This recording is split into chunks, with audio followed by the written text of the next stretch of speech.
Hello बच्चों, welcome back once again आपकी अपनी क्लास डीएमसी में। कैसे हैं? बढ़िया, first class, very good. Start करते हैं आज की क्लास एपी के कुछ और नए क्वेश्चंस के साथ, वो भी आर.एस. अग्रवाल की एक्सरसाइज 5C, जिसके ऑलरेडी कुछ क्वेश्चंस हमने एक्सप्लेन कर दिए हैं और आई होप आपने उनकी प्रैक्टिस कर ली होगी एंड स्पेशली नोट्स तो बना ही लिए होंगे। चलिए तो स्टार्ट करते हैं अपने क्वेश्चन नंबर 34 के सेकंड पार्ट के साथ। क्वेश्चन में कहा गया है एन एपी, एक एपी गिवन है 8, 10, 12 हैज 60 टर्म्स। इसमें 60 टर्म्स हैं, right? Find its last term, hence find the sum of its last 10 terms. Last की 10 टर्म्स का सम हमें निकालना है। तो देखिए, सबसे पहले एपी हमको क्या गिवन है? एपी है हमारी 8, 10, 12 एंड सो ऑन। कहां तक है? 60 टर्म्स। इट मींस एन की वैल्यू हो गई हमारी 60। नाउ ए की वैल्यू क्या हो गई? ए की वैल्यू हो गई 8। डी की वैल्यू क्या हो गई? A2 minus A1, that is equal to 2। अब हमें निकालना है सबसे पहले लास्ट टर्म। लास्ट टर्म का मतलब an। इट मींस l भी बोल सकते हैं। an का फॉर्मूला होता है a plus n minus 1d। It means a 60 की वैल्यू निकालनी है तो a की वैल्यू हो गई 8 प्लस 60 माइनस 1, d की वैल्यू हो गई 2। It will B 8 plus 60 minus 159 multiply by 2. So 8 plus 2 से multiply, 2 9s are 18, 1 2 5s are 10 and 1 11. So a 60 की वैल्यू आ गई हमारी 118 plus 8 126. This will be a 60 is equals to 126, जिसको हम लोग लास्ट टर्म भी बोलते हैं। ये आ गई। उसके बाद क्या कहा गया है? Hence find the sum of its last term, means sum of last 10 terms अगर हमें निकालने हैं तो क्या होगा? सबसे पहले हम S60 की वैल्यू निकालेंगे, ठीक है ना? शुरू से लेके लास्ट 10 तक। मान लीजिए ये कुछ नंबर लिखे हैं जो कि 60 हैं, हमें लास्ट इनका सम निकालना है। ये है लास्ट 10 टर्म्स, यानी कि इनकी जो भी वैल्यू होगी हमें उनका सम निकालना है। वो कैसे निकलेगा?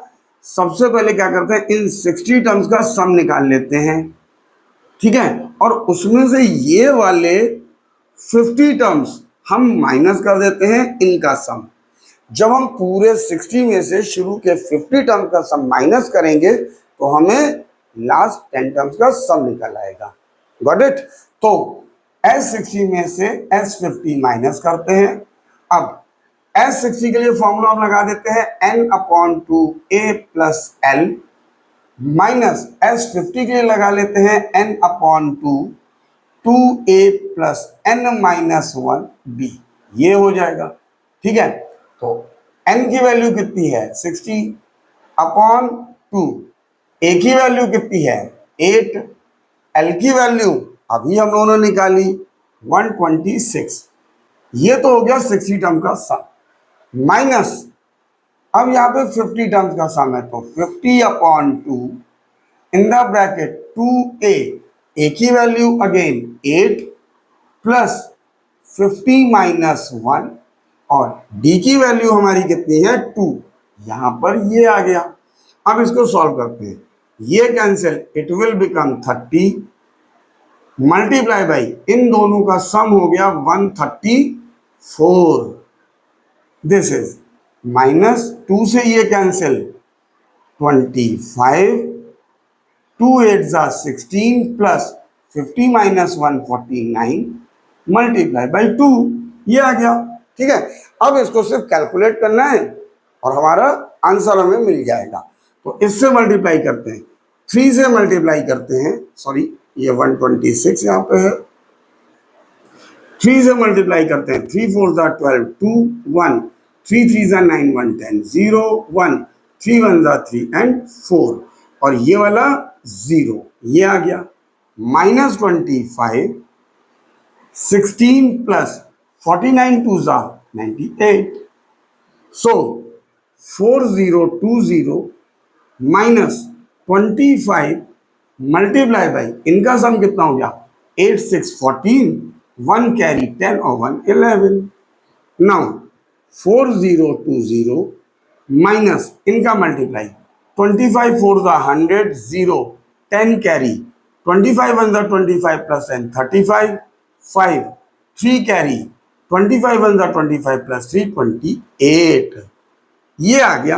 अब सब्ट्रैक्ट करना है तो यहाँ 0 यहाँ 0 0 यहाँ 2 2 में से 5 जाएगा नहीं 1 कैरी 12 12 माइनस 5 7 यहाँ बचा 9 9 माइनस 8 1 और एक कैरी ले लिया था तो यहाँ बचा 3 3 minus 2 1 this is the answer. तो हम लास्ट में लिख सकते हैं therefore sum of last 10 terms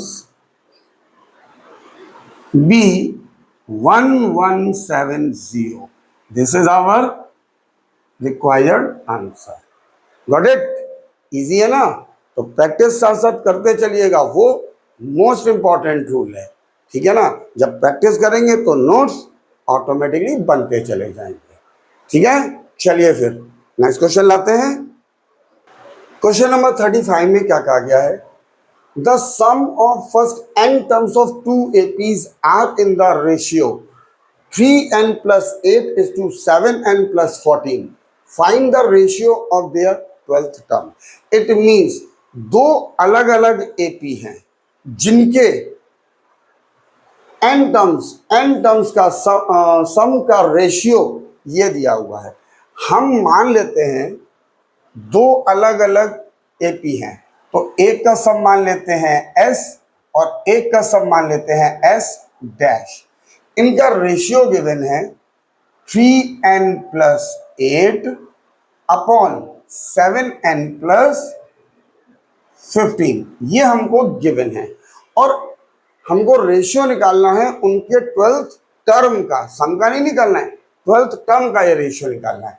तो देखिए यहां पे ये फॉर्मूला हो गया n upon 2 2a plus n minus 1 b upon n terms है, यानी कि नंबर ऑफ टर्म्स तो दोनों में सेम है, लेकिन जब अलग अलग एपी है तो फर्स्ट टर्म और कॉमन डिफरेंस अलग होगा।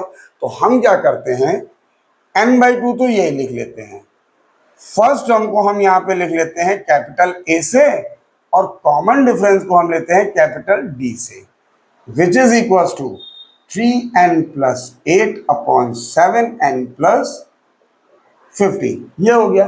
अब देखिए ये n/2 से ये n/2 कैंसिल हो गया, बचा क्या 2a plus n minus 1d upon 2a plus n minus 1 capital D 3n plus 8 upon 7n plus 15। इसको मान लेते हैं इक्वेशन 1, यहां पर रोक दिया। अब करना क्या है, हमें निकालना है find the ratio of their 12th term.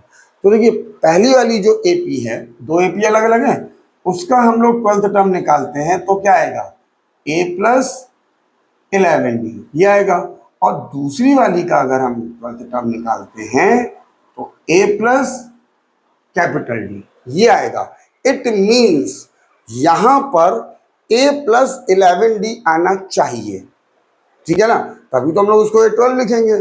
और सेम थिंग यहाँ पे। अब देखिए यहाँ पे a के संग कोई कांस्टेंट नहीं है, यहाँ पे a के संग 2 है, मतलब 2 बाहर आना चाहिए पहली चीज, राइट। इट मीन्स एक टर्म ये है, एक टर्म ये है, इसमें से अलग बता देते हैं। यहाँ पे ये है n माइनस 1d, ये है ऊपर वाली टर्म, सिर्फ समझाने के लिए है। तो ये 2 अगर हम कॉमन लेते हैं तो यहाँ पे भी 2 होना चाहिए, तभी तो कॉमन ले पाएंगे। और 2 कॉमन लेने के बाद यहाँ पे 11 भी बचना चाहिए।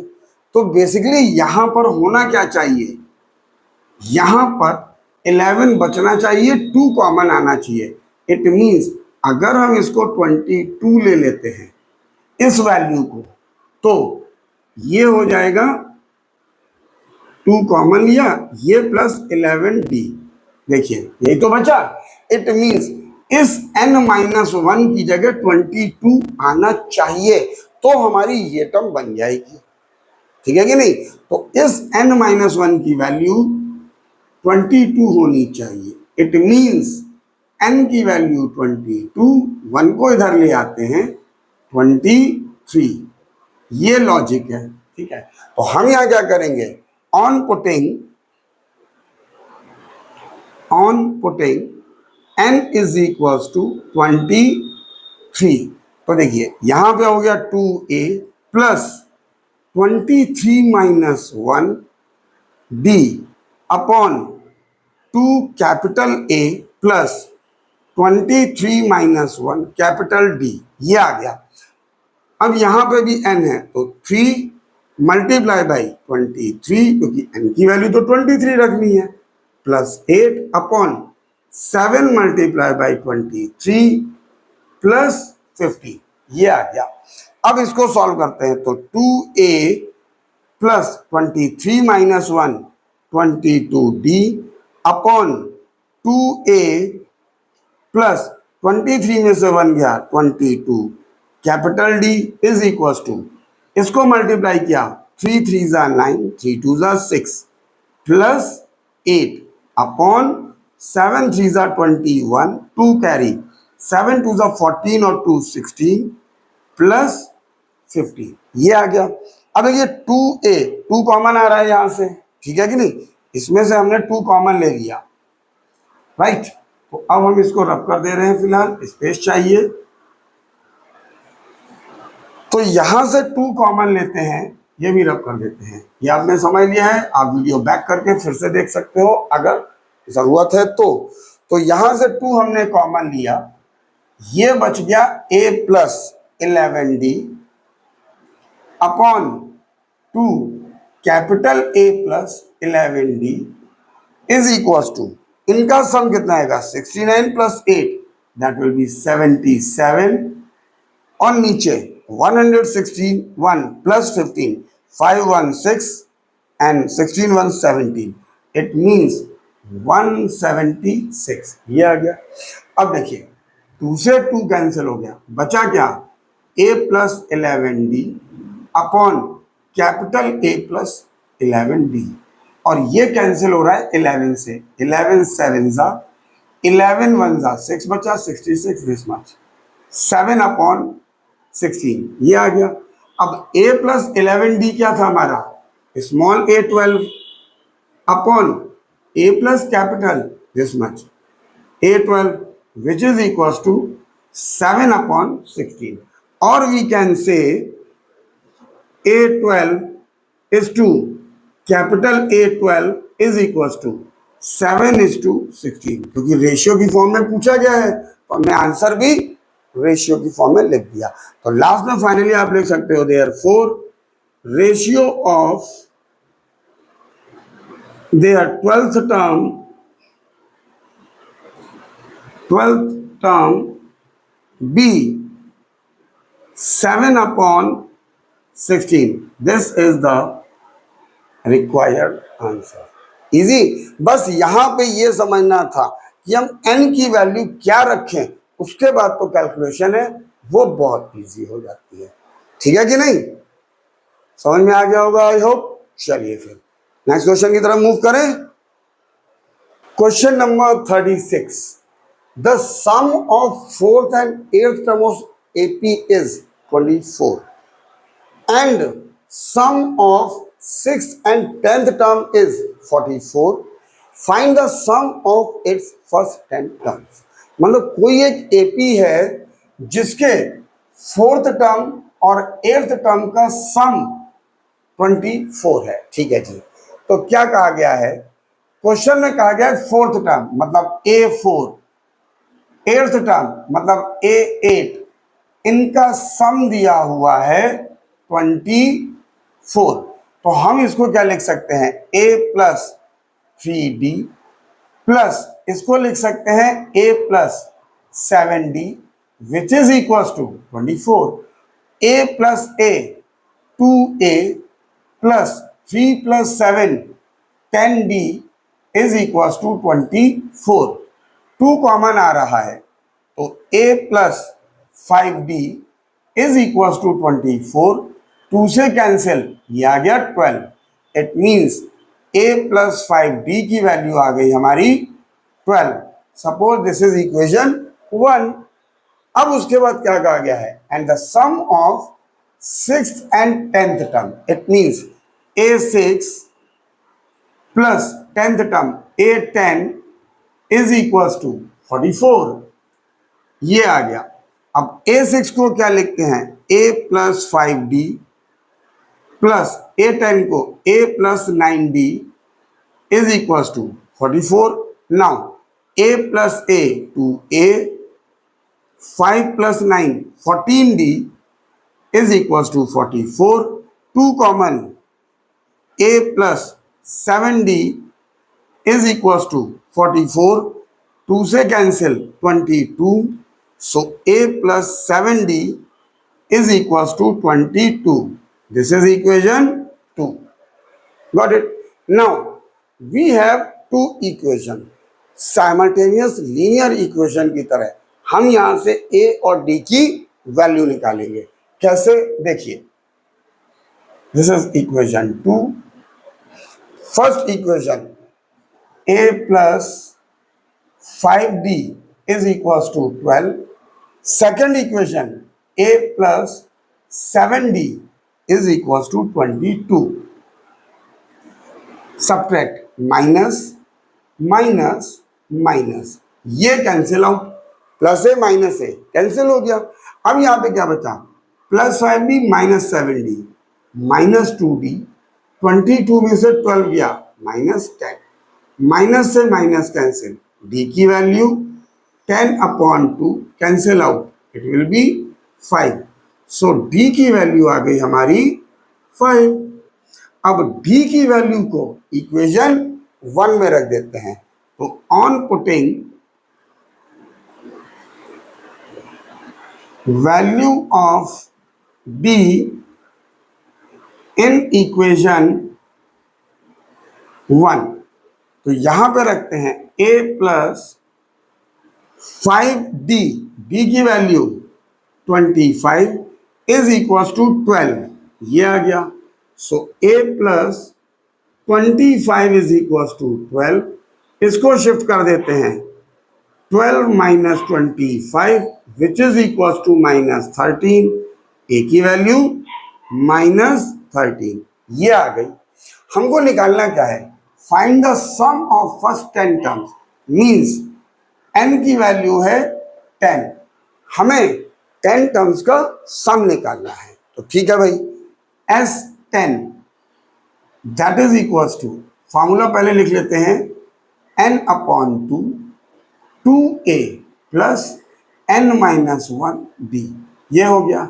n की वैल्यू S10 10/2 2 मल्टीप्लाई a की वैल्यू माइनस 13 प्लस n की वैल्यू 10 माइनस 1, d की वैल्यू 5. ये आ गया. नाउ 2 से ये cancel, it will B 5 plus minus minus 13 2 ज़ा 26 प्लस 9 मल्टीप्लाई बाई 5. ये हो गया. सो 5 माइनस 26 प्लस 9 5 ज़ा 45. तो 5 मल्टीप्लाई बाई 45 बड़ा है प्लस का, सब्ट्रैक्ट करते हैं. तो 15 माइनस 6 9, 3 बचा, 3 माइनस 2 1, इनका multiply 95. Therefore sum of first 10 terms of this AP be 95. This is our required answer. Easy, कुछ भी नहीं है, सिर्फ कॉन्सेप्ट को आप पकड़ के चलिए. कॉन्सेप्ट क्लियर, तो कहीं से कैसा भी क्वेश्चन एग्जाम में आ जाए आप आराम से कर सकते हो. ओके, चलिए नेक्स्ट क्वेश्चन देखते हैं। क्वेश्चन नंबर 37, इसमें क्या कहा गया है? The sum of first m terms of an AP is 4m square minus m. If its nth term is 107, find the value of n. Also find 21st term of this AP. तो देखिए, easy method क्या है? Easy method है, हमको सम दिया हुआ है m terms का 4m square minus m. It means Sm is equal to 4m square minus m. ये हमको सम गिवन है. हम इससे पहले AP निकालते हैं. वो कैसे निकलेगी? हमने मान लिया for m is equal to 1, तो इस m की जगह 1 रखेंगे. S1 4 multiply by 1 square minus 1. 4, 1 का square 1, 4 minus 1 that is equal to 3. So S1 की वैल्यू आ गई हमारी 3. ये पता चल गया. Now for m is equal to 2, m की वैल्यू 2 रखते हैं, तो S2 is equal to 4 multiply 2 रखी है, 2 का स्क्वायर माइनस 2, 2 का स्क्वायर 4, 4 4 जा 16 minus 2 that is equal to 14. So S2 की वैल्यू आ गई हमारी 14. नाउ अब m की वैल्यू 3 रखते हैं, तो ये आ जाएगा S3 4 multiply by 3 square minus 3.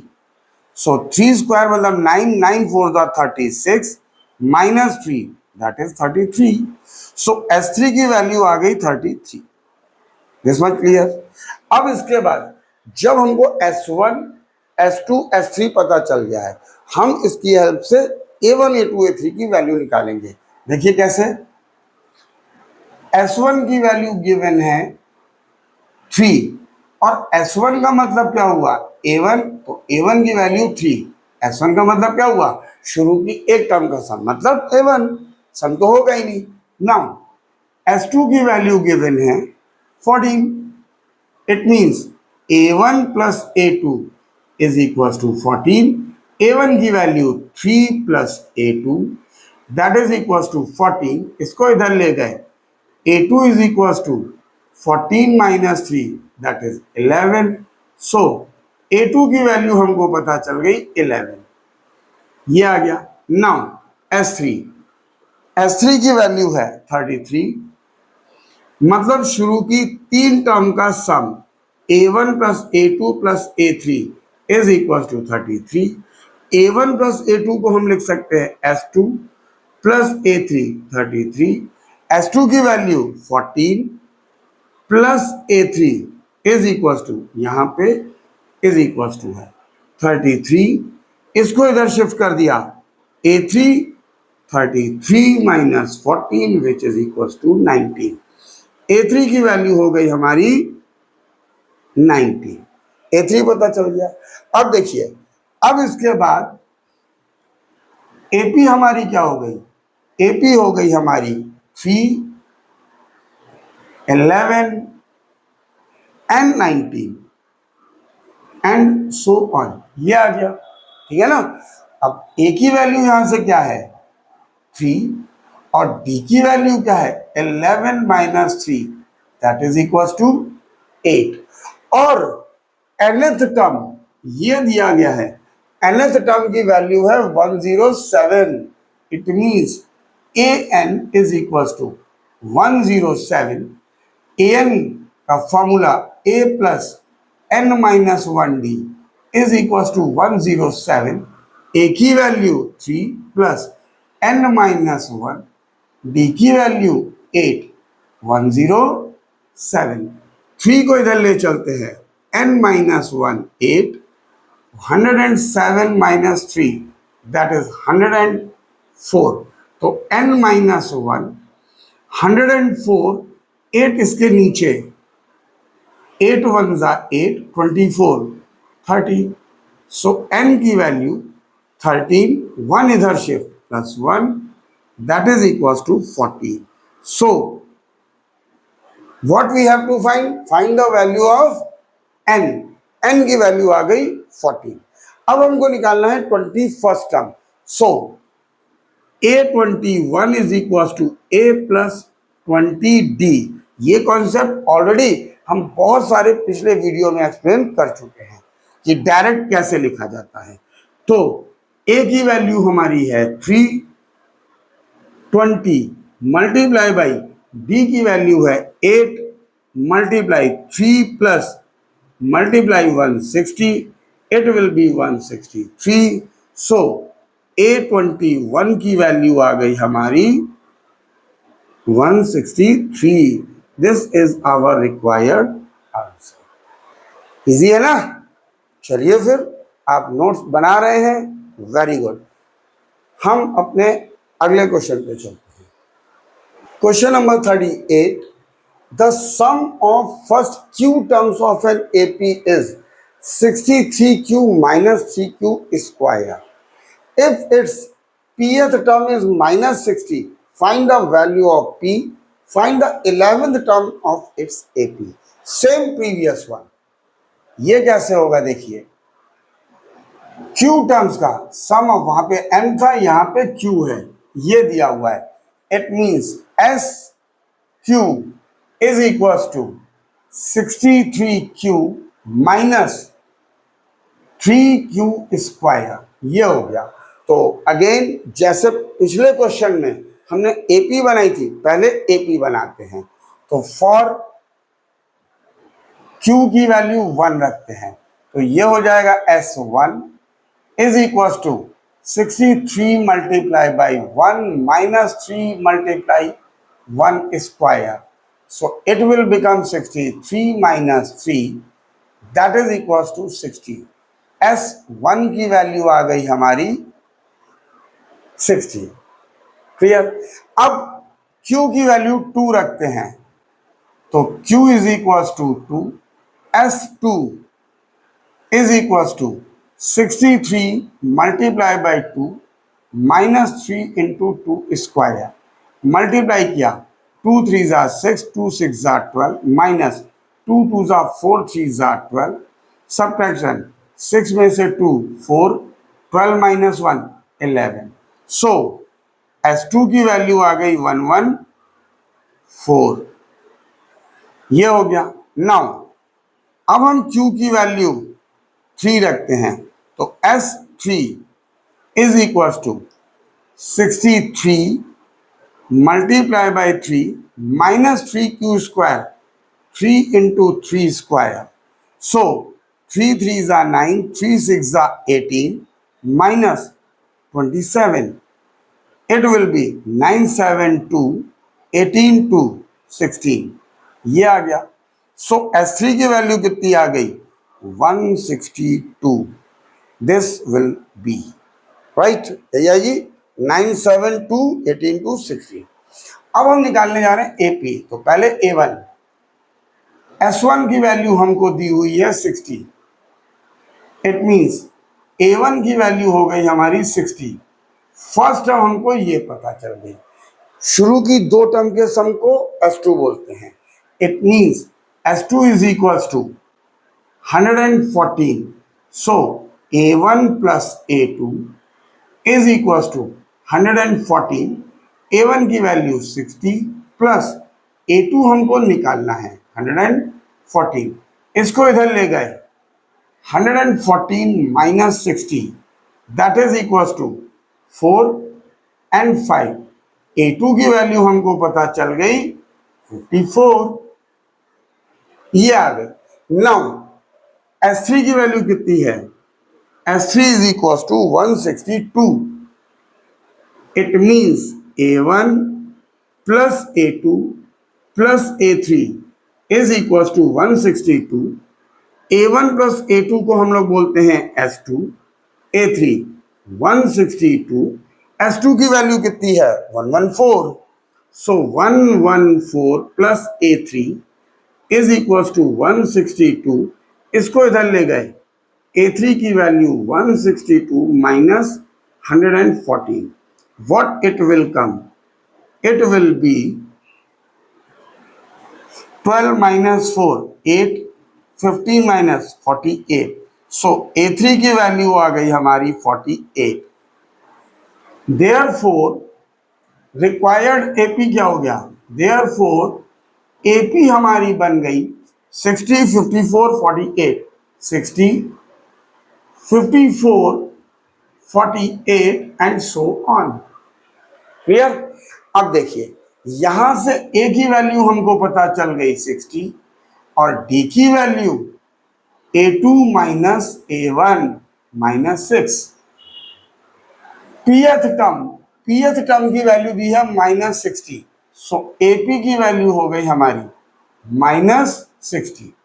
अब AP AN का फॉर्मूला लग जाएगा, तो क्या होता है हमारा A plus n minus 1D, A plus P minus 1D is equal to minus 60। ये तो गिवन है। अब A की वैल्यू कितनी है 60 प्लस P माइनस 1, D की वैल्यू कितनी है माइनस 6, दैट इज माइनस 60। इसको इधर ले चलते हैं, P माइनस 1 माइनस 6 माइनस 60, ये इधर गया माइनस 60, दैट इज माइनस 120। दोनों नंबर नेगेटिव, ऐड हो जाएगा साइन नेगेटिव लग जाएगा, ठीक है ना। चलिए माइनस 6 को इसके नीचे ले आते हैं, तो इधर बचा P minus 1 minus 120 minus 6, cancel out 20, ये आ गया। सो P minus 1 is equal to 20, P is equal to 20 plus 1, that is 21। P की वैल्यू हमको पता चल गई 21। Got it. अब हमको क्या निकालना है 11th टर्म, तो 11th टर्म तो डायरेक्टली आप निकाल सकते हो। A11 को क्या लिखते हैं A प्लस 10D, A की वैल्यू 60 प्लस 10, D की value minus 6, so 60 plus minus minus 60, that is equal to 0। So A11 की वैल्यू होगी हमारी 0। This is our required answer. Same previous की तरह था, तो दोबारा क्यों करें, इसलिए कि जितने ज्यादा क्वेश्चन की प्रैक्टिस करोगे उतना आपको क्लियर होगा, ठीक है। चलिए नेक्स्ट क्वेश्चन की तरफ चलते हैं। Number 39, find the number of terms of the AP minus 12 minus 9 minus 6 till 21. If 1 is added to each term of this AP, then find the sum of all terms of the AP thus obtained. It means question में क्या कहा गया है, सबसे पहले तो हमें number of terms निकालना है इस AP का। तो देखिए AP है हमारी -12 -9 -6 से लेके 21 तक। अब यहां से A की वैल्यू कितनी हो गई -12, B की value A2 minus A1, that is equal to -9 plus 12 which is equal to 3, ये आ गया। और AN की वैल्यू गिवन है 21, तो हमें निकालना है नंबर ऑफ टर्म्स। कौन से फॉर्मूले से, AN is equal to A plus n minus 1D। AN की वैल्यू 21, A की वैल्यू -12, n माइनस 1, D की वैल्यू 3, इसको इधर ले गए 21 plus 12 n minus 1 3, it will be 33 is equals to n minus 1 3, ये 3 इसके नीचे 33 upon 3, that is n minus 1, cancel out 11, ये आ गया 11, 1 को इधर ले आए, it will be, so n is equal to 12, ये पता चल गया हमारा नंबर ऑफ टर्म्स। अब इसके बाद क्या कहा गया है देखिए, if 1 is added to each term of this AP, तो न्यू AP हमारी क्या बन गई, न्यू AP बन गई -12 में 1 ऐड किया -11, -9 में 1 ऐड किया -8, -6 में 1 ऐड किया -5 और 21 में 1 ऐड किया 22, ये आ गया। सब में 1 ऐड किया, भाई देखिए -12 में 1 ऐड किया तो -11, ठीक है। -9 में 1 ऐड किया -8, -6 में 1 ऐड किया -5, और 21 में 1 ऐड किया तो 22। ये हो गई हमारी ये, ठीक है ना।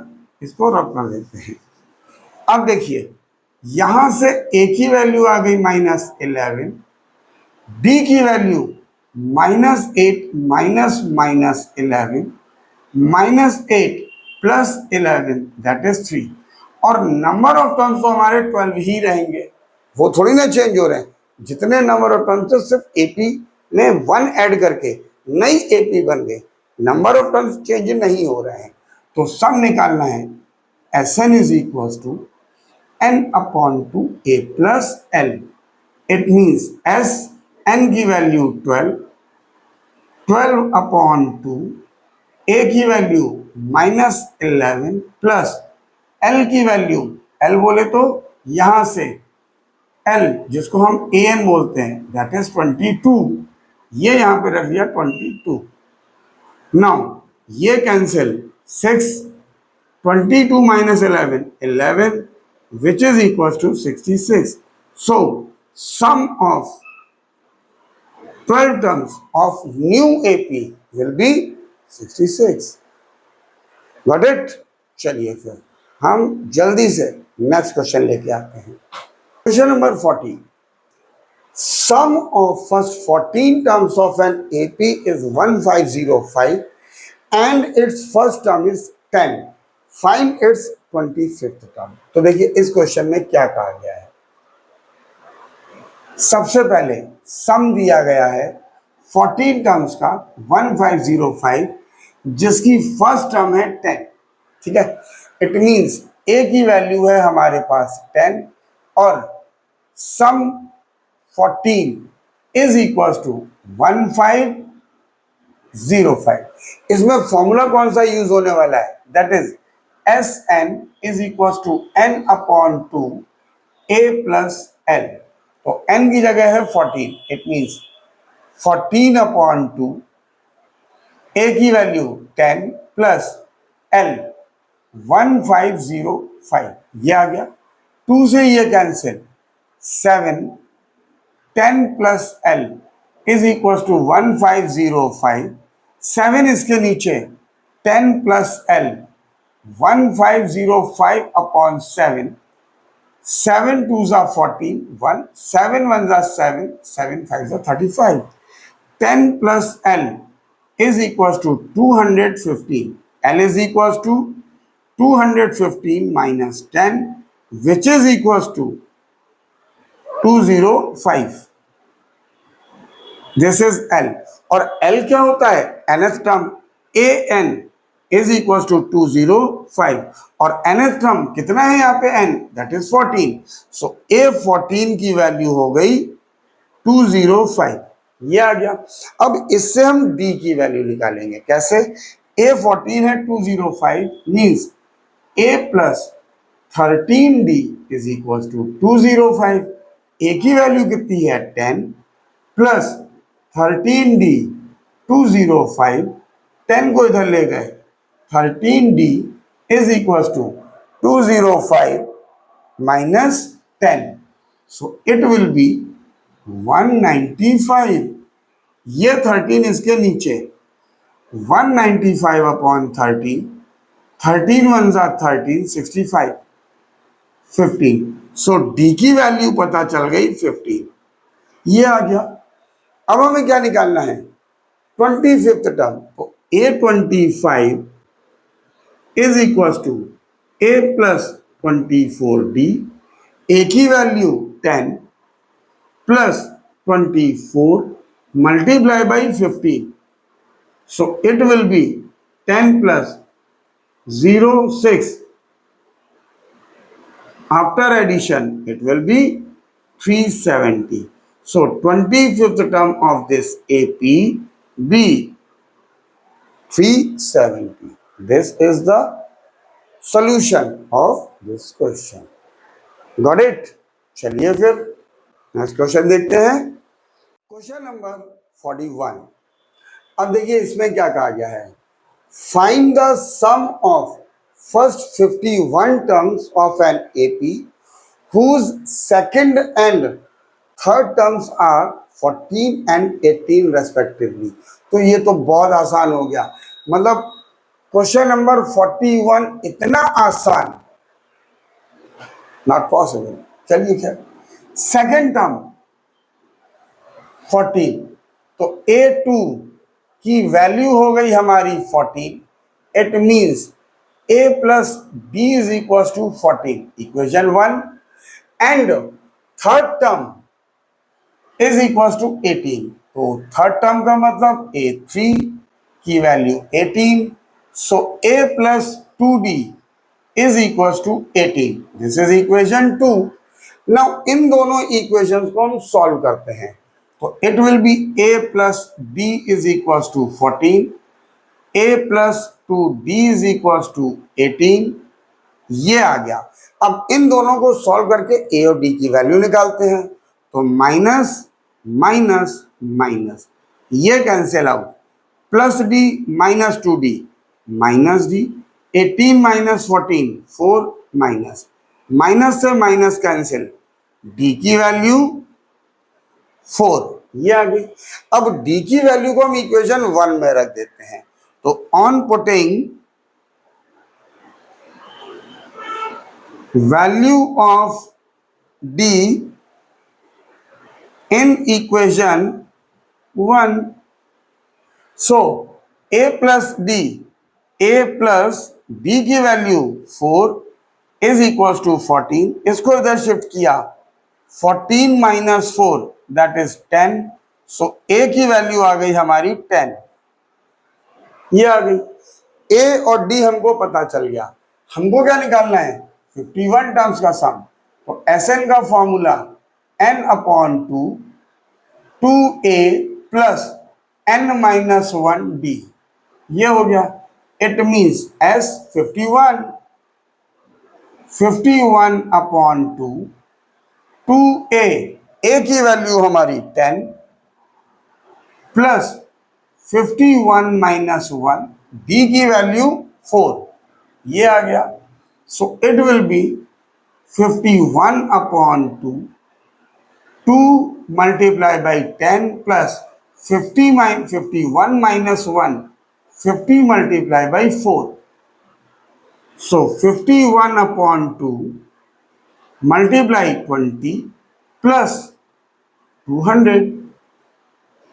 So it will be 51 upon 2. After addition it will be 220. 2 से कैंसिल 110, ये आ गया। 51 मल्टीप्लाई बाई 110 मल्टीप्लाई 11 वन जा 11, 55 plus 1 56। So sum of 51 terms of this condition, जो भी कंडीशन दी है उसके हिसाब से 51 टर्म्स का सम आया हमारा 561। तो ये तो लास्ट क्वेश्चन जितना आगे बढ़े बहुत ही इजी मिल गया, जितने बीच में थोड़े से टिपिकल क्वेश्चन थे। Got it. चलिए, तो इतने क्वेश्चन की आप प्रैक्टिस कीजिए, नोट्स बनाइए, ध्यान से समझिए। ओके, और अगर कोई डाउट आता है तो आप हमारे चैनल के थ्रू मैसेज करके हमसे पूछ सकते हैं। और अगर आपको लगता है कि हमारे वीडियोस आपको फ्रूटफुल हो रहे हैं, आपको समझ में आ रहे हैं, तो आप बाकी लोगों की भी हेल्प कर सकते हैं, उनको भी बता सकते हैं। ठीक है, चलिए इसके आगे का वीडियो लेके हम बहुत जल्दी आपसे मिलते हैं। तब तक के लिए till then take care, bye bye to all of you.